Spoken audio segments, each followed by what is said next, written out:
Hello दोस्तों, interesting और useful topic पर आज बात करेंगे। आज आपको एक डिटेल लिस्ट देंगे उन दवाइयों से जिनसे लोगों को प्लूराइटिस यानी खुजली की प्रॉब्लम हो सकती है। अक्सर ऐसा देखा गया है कि जब पेशेंट्स को कोई दवाइयाँ चालू की जाती है, खासकर कई लोग को जहाँ मल्टीपल दवाएं चालू की जाती है, उन्हें खुजली या प्लूराइटिस चालू हो जाता है। अब ये समझना कई बार पेशेंट्स के लिए और डॉक्टर के लिए बड़ा मुश्किल होता है कि इनमें से कौन सी दवाई ऐसी है जो खुजली कर सकती है, क्योंकि लिस्ट थोड़ी सी बड़ी तो है। तो आज आपको लिस्ट देंगे कि वो कौन कौन सी दवाइयाँ हैं जिसमें से खुजली हो सकती है, ताकि आपके डॉक्टर से आप डिस्कस कर सको कि ये दवाई से शायद खुजली हो रही है और उसको दवा को बंद करने से या चेंज करने से प्रॉब्लम सॉल्व हो सकती है या नहीं। प्लूराइटिस के लिए और क्या कर सकते हैं और कौन कौन सी दवाई प्लूराइटिस कम करती है, उस पर हमने एक अलग वीडियो किया है, वो आज बात नहीं करेंगे। आज बात करेंगे कौन कौन सी दवाइयों से खुजली हो सकती है।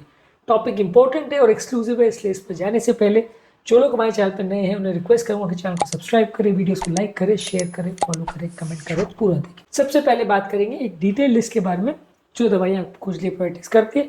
शॉर्ट में लास्ट में कुछ टिप्स पर भी बात करेंगे।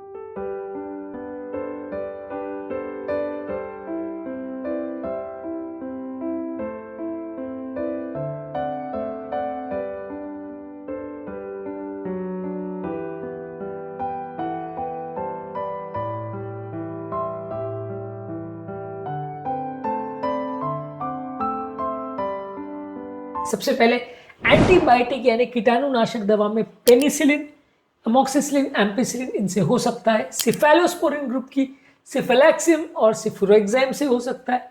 सल्फोनामाइड ग्रुप की ट्राइमिथोप्रिम सल्फामिथोक्सोल के साथ हो सकता है। टेट्रासाइक्लिन ग्रुप में डॉक्सीसाइक्लिन और टेट्रासाइक्लिन आती है, इनसे खुजली हो सकती है।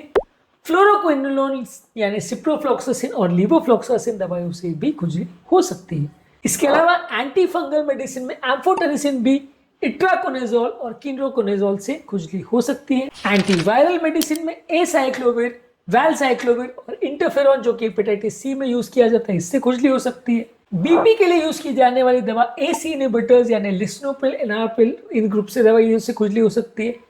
बीटा ब्लॉकर्स खासकर एटेनोल और प्रोपेनोल से खुजली हो सकती है। पेशाब बढ़ाने वाली दी जाने वाली दवा हाइड्रोक्लोरोथाइज़र और फ्यूरोसेमाइड से खुजली हो सकती है। और कैल्शियम चैनल ब्लॉकर्स जैसे एम्लोडिपिन और निफेडिपिन से खुजली का प्रॉब्लम हो सकता है। इसके अलावा ओपियोइड्स और नार्कोटिक्स में मॉर्फिन, कोडीन, ऑक्सीकोडीन और हाइड्रोक्सीकोडीन से खुजली हो सकती है। Non steroidal anti inflammatory drugs में आइबुप्रोफेन, एस्पिरिन, नेप्रोक्सिन और डाइक्लोफेनेक से खुजली हो सकती है। ये कॉमन ग्रुप की मेडिसिन पेन किलर्स के फॉर्म में यूज होती है। कुछ दवाइयां खासकर एस्पिरिन खून पतला करने के लिए भी यूज होती है। इसके अलावा एंटी डिप्रेसेंट मेडिसिन में SSRI यानी फ्लोक्सिटिन, सेट्रालिन और सिटालोप्राम से खुजली हो सकती है। ट्राइसाइक्लिक एंटी डिप्रेसेंट में एमिट्रिप्टिलिन और नॉरट्रिप्टिलिन में खुजली हो सकती है। माओ इनहिबिटर्स यानी फेनिल्जिन और ट्रेनाइलसाइप्रोपेमिन से खुजली हो सकती है। ये साइकेट्रिक मेडिसिन जो डिप्रेशन में दी जाती है।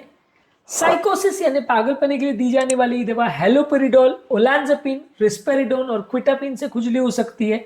एंटी कन्वल्सेंस यानी फेनिटोइन, कार्बामेज़ेपिन और लेमोट्रोजिन से खुजली हो सकती है। मलेरिया की दी जाने वाली दवा क्लोरोक्विन और हाइड्रोक्सीक्लोरोक्विन से हो सकती है। कीमोथेरेपी में साइटाराबिन, डॉक्सोरोपेजिन और मिथोट्रेक्सेट से खुजली हो सकती है। बायोलॉजिकल एजेंट्स में इटरनासिप, इन्फ्लिक्सीमैब और डेलाइजिमैब, ये जो आर्थराइटिस वगैरह के लिए यूज होने वाली मेडिसिन है, इनसे हो सकती है। हार्मोन थेरेपी में प्रयोग की जाने वाली दवा एस्ट्रोजेंस और प्रोजेस्टेरोन से भी लोगों को खुजली हो सकती है। इसके अलावा कुछ और कॉमन दवा से रेयरली थोड़ी खुजली हो सकती है, जैसे कोलेस्ट्रॉल कम करने वाली दवा स्टैटिन से। एंटी हिस्टामिनिक जो कि खुजली कम करने के लिए दी जाती है, इससे भी लोगों को खुजली हो सकती है as a side effect. Anti arrhythmic medicine amiodarone से खुजली हो सकती है और थायराइड मेडिसिन यानी लिवोथायरोक्सिन और मेथिमेजोल से खुजली हो सकती है। ये लिस्ट सुन के आपको तो ये लगता होगा कि इसमें से कोई बची नहीं दवा जिसमें से खुजली ना हो। दुनिया में हर सी दवा से खुजली हो सकती है, तो क्या दवा देना ही बंद कर दे? देखिए, ये कॉन्सेप्ट समझना जरूरी है कि इनमें से हर एक दवा हर एक व्यक्ति में खुजली करे ऐसा जरूरी नहीं है।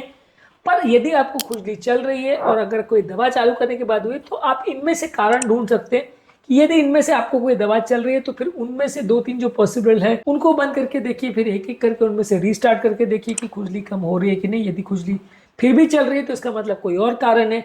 यदि खुजली बंद हो गई तो इसका मतलब दवा से रिलेटेड खुजली है। तो ये लिस्ट एग्जॉस्टिव है, इसको जानना और समझना जरूरी है, क्योंकि ये लिस्ट के माध्यम से आप समझ सकते हो कि आपको खुजली कौन सी दवा से हो सकती है और उसके हिसाब से एडजस्ट कर सकते हो। अब रैंडमली 15 दवा चल रही है तो 15 की 15 तो आप बंद नहीं कर सकते। उनमें से अगर इन लिस्ट में से कोई 2-3 है जिसकी पॉसिबिलिटी है कि खुजली इनसे हो रही है, तो फिर उन 2-3 को बंद करके आप देख सकते हैं और फिर एक एक करके स्टार्ट कर सकते हैं। ज़्यादातर ये दवाइयाँ अलग अलग तरीकों से खुजली करती है। कुछ दवाइयों से एलर्जिक रिएक्शन होता है, कुछ दवाइयाँ जो स्किन पर डायरेक्टली लगाई जाती है उससे डायरेक्ट स्किन इरिटेशन हो सकता है, कुछ दवाओं के सिस्टमिक साइड इफेक्ट होते हैं जो लिवर और किडनी को अफेक्ट कर सकते हैं, इससे खुजली हो सकती है, और कुछ दवा से नॉन स्पेसिफिक रिएक्शन हो सकते हैं, इडियोसिंक्रेटिक रिएक्शन होता है, इससे खुजली हो सकती है। ज़्यादातर इसको कम करने के लिए क्या करेंगे, दवाइयों को बंद करके देखिए, खुजली कम करने की दवा देखिए, इसके अलावा दवाइयों के डोजेस को कम करके देखिए, और कई बार डिसेंसिटाइजेशन किया जाता है जिसमें ये सारी दवाइयाँ छोटे छोटे डोज में पेशेंट को दी जाती है और उससे एलर्जिक रिएक्शन कम होता है।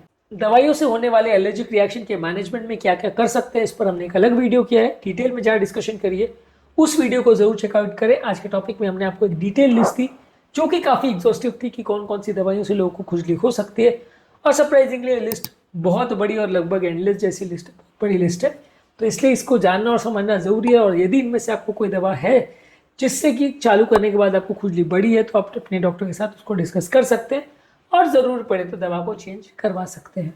उम्मीद करूंगा कि आज के टॉपिक में कुछ नई बातें जानने को मिली होगी। जो लोग हमारे चैनल पर नए हैं उन्हें रिक्वेस्ट करूँगा कि चैनल को सब्सक्राइब करें, वीडियोज़ को लाइक करें, शेयर करें, फॉलो करें, कमेंट करें, पूरा देखें।